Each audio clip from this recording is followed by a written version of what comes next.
to find the primal essence of Christianity, to find it, to live to tell about it, to survive the journey, and to return home and be able to tell the story for the rest of our lives.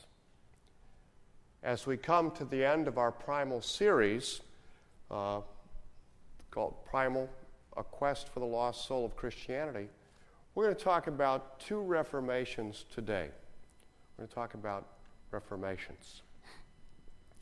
When I say the word reformation, what's the first thing that comes to your mind?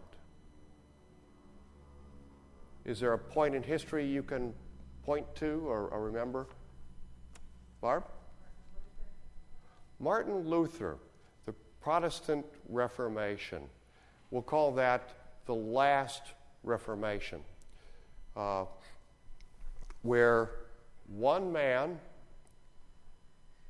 basically in the early 16th century, on the day before All Saints' Day, October 31st, 1517, nailed a document with 95 theses on the castle door of, on the doors of the castle church of Wittenberg, Germany, where one man challenged the status quo of belief systems and the church that had accumulated from the time of early Christianity, as the structures, as doctrines had changed and covered up the primal essence of Christianity.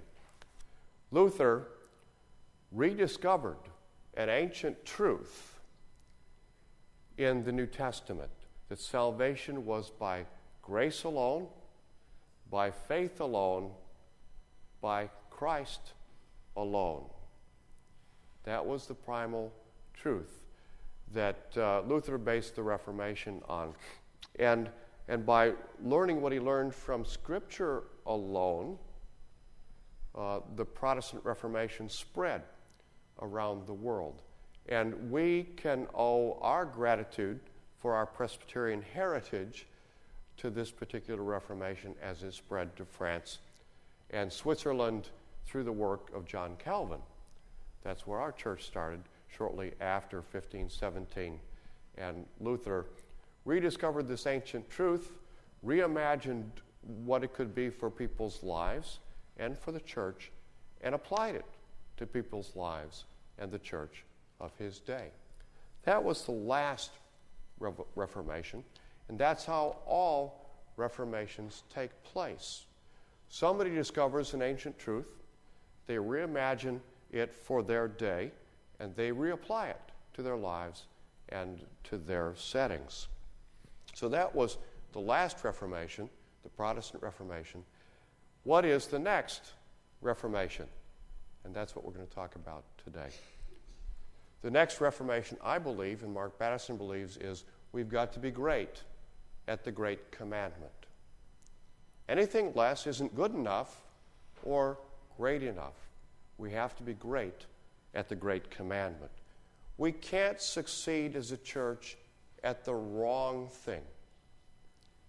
We must not be great at those things that don't matter.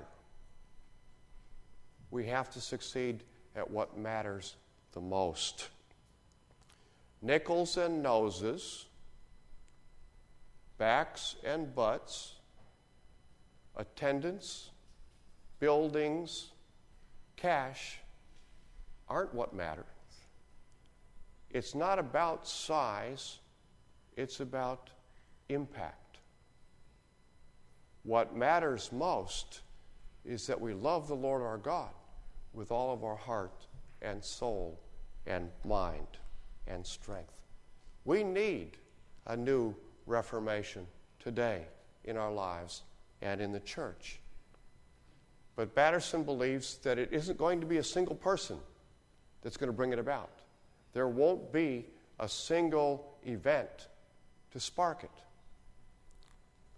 Rick Warren, pastor of Saddleback Church in California, has said the last Reformation was a reformation of creeds, of beliefs. The next Reformation will be a reformation of deeds, actions. Not creeds, not beliefs, but deeds and actions.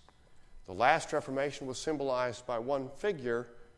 The next Reformation will be brought about by millions of reformers who live compassionately, creatively, and courageously, as we have learned in our Primal series. It'll be marked by broken hearts and sanctified minds and imaginations.